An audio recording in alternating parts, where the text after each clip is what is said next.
Funny stories in Hindi. नाराज पति पत्नी। एक पति पत्नी आपस में नाराज चल रहे थे।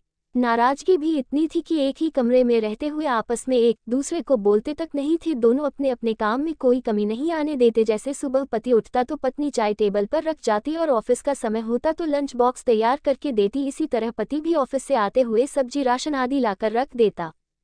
काफी दिन गुजर गए। एक दिन पति को जरूरी काम से ऑफिस में 8 बजे की जगह 6 बजे पहुंचना था, लेकिन उसकी नींद 7 बजे से पहले नहीं खुलती थी।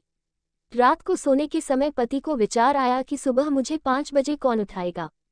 पति के दिमाग में एक उपाय आया और वह एक पर्ची अपनी पत्नी के नाम लिखने लगा। देखो मीना, मुझे सुबह ऑफिस जल्दी जाना है, इसलिए मुझे 5 बजे जगा देना।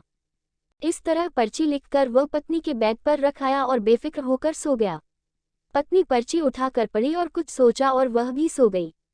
सुबह पति की नींद खुली तो उसने उठकर घड़ी की तरफ देखा। घड़ी में 7 बज रहे थे। फिर उसकी निगाह तकिए पर गई तो वहां एक पर्ची रखी थी। उस पर लिखा था, जी उठ जाओ, सुबह के 5 बज गए हैं। अनपढ़ पत्नी। पति अनपढ़ पत्नी को समझते हुए, देखो शीला, कल हमें पार्टी में जाना है।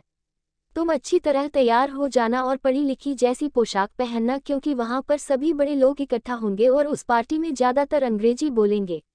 वह तुमको भी बोलेंगे कि यह तुम्हारे साथ कौन है, तो तुम कहोगी कि यह मेरे हस्बैंड और मैं इनकी वाइफ हूँ। बेचारा पति सारी रात हस्बैंड और वाइफ रटता रहा। तब पत्नी ने कहा, मैं बोल दूंगी, अब आप आराम से सो जाओ। सुबह उठकर नहा धोकर दोनों पति पत्नी पार्टी में पहुंच गए।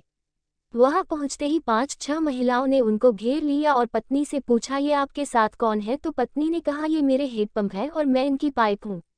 वीडियो कैसा लगा कमेंट करके ज़रूर बताइएगा, और अगर वीडियो अच्छी लगे तो like comment share and subscribe करके मेरे चैनल के साथ जुड़ जाइए।